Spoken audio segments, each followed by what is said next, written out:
Hey guys, me again with another real life Lego gun mock, and I'm going to start off by saying that this is another prototype build. So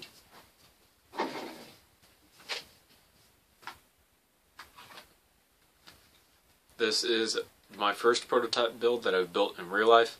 It was a concept model to see how far I could go.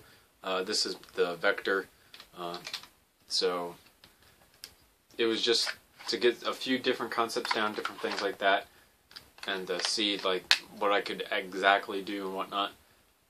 So as you can see, this is not a really good looking model. It's definitely not my P90 or anything like that. So I wanted to preface the video by saying that, so that you guys understand that this is by no means like a perfect model and exactly the way that I want it. But today we have this gigantic model. This is the Mosin Nagant bolt-action rifle used by the Russians. There's a lot of flaws with this model, and it's definitely something that I'm going to have to work on later. The first flaw that I wanted to point out is basically everything through this area right here. I'm missing slopes here, and that's because I ran out of slopes in blue. And then the entire stock should still be slanting all the way through, but it looked horribly wrong going all the way down with the slant. The stock is way too thick when you do stuff like that.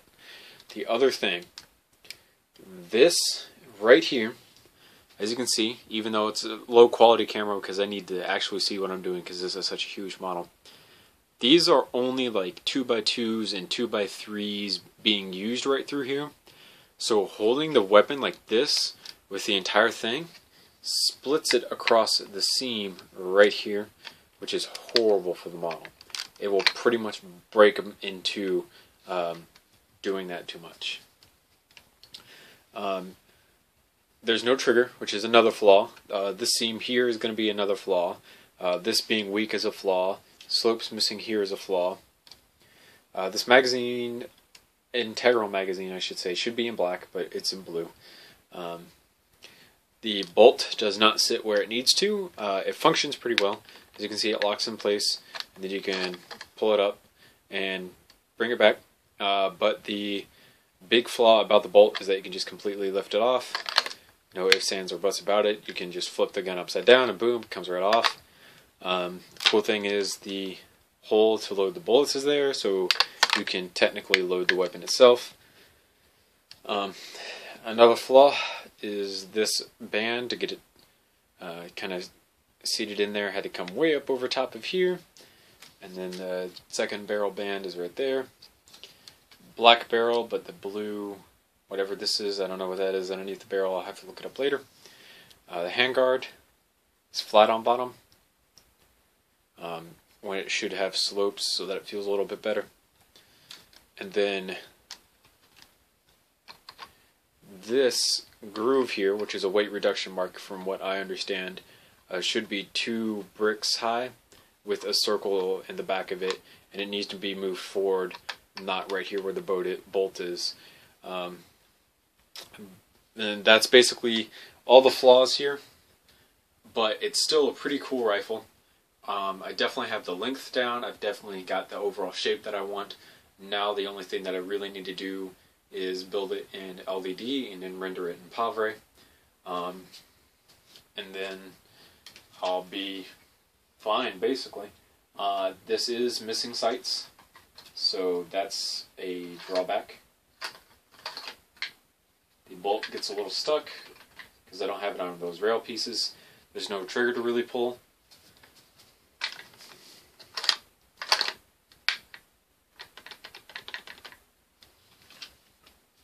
And yeah, so I went through a hefty amount of blue bricks to build this. I don't know if I'll be able to find enough blue bricks to replace everything that went into this. Even then, like, this entire part right here is hollow on the inside. All of this is hollow on the inside. Like, underneath these, the cutouts here is just entirely hollow all the way down to the magazine, because I was thinking that I'd put the bullets way up here when they ended up going like way back here. And then like the top of the barrel is just not how I wanted it to look, but I didn't really have a choice when it came to other pieces or anything like that. So I have the general overall shape that I want, just not all the fine details that I want. Oh, other flaw, no sights, in case I haven't mentioned that. I don't know if I have or not. If you get really lucky, you can one-hand it. But that's pretty damn risky, because like one jiggle up and down and the entire like front part of the handguard and everything will just like completely break in half and just fall on the ground, and the ground is like hard concrete floor, so it's a pretty risky move to do that. Holding it like this, perfectly fine, other than the bolt that will fall out and just broken my hand, because it's also weak. It needs to be fixed. Those are the only flat tiles that guide the bolt.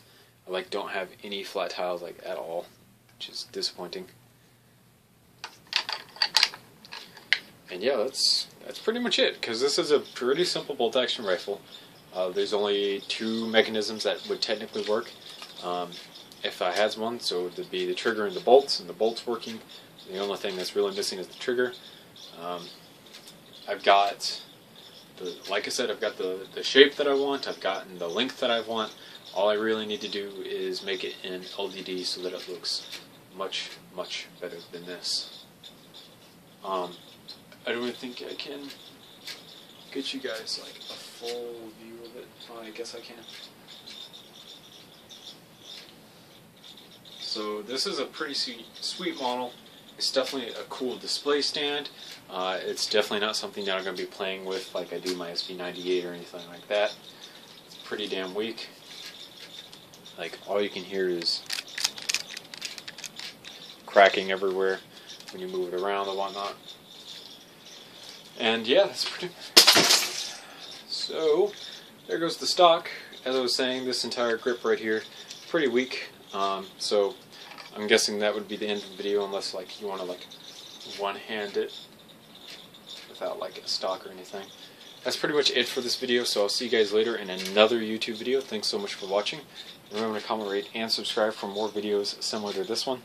I'll see you guys later. Bye.